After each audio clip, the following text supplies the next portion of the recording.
се виждаме по купони, фестивали и луди пачаки.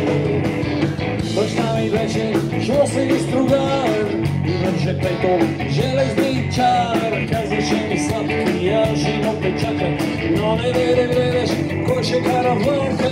А после влака седалата души, да бруса страшно силно и да пуши. Сибирски въглища и пернишки брикети, плешивия кондуктор на слънчени светли. Тунел влязохме с пълна пара, защо не скочи на миналата гара? За съединение на всички посрещачи, влака се разпадна в съветските задачи.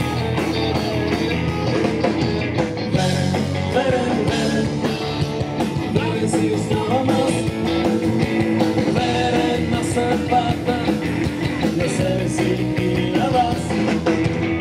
Купето стана тъмно и студено, и грабищи се карат настървено, а аз си пушкам куфера ми шарен, на който се е скрила добрата ми китара. След пътя на дръпна ръчната спирачка, умръзна ми да бъде лесната им плячка. Машиниста чака ново направление, всъщност предпочитам да скоча в движение.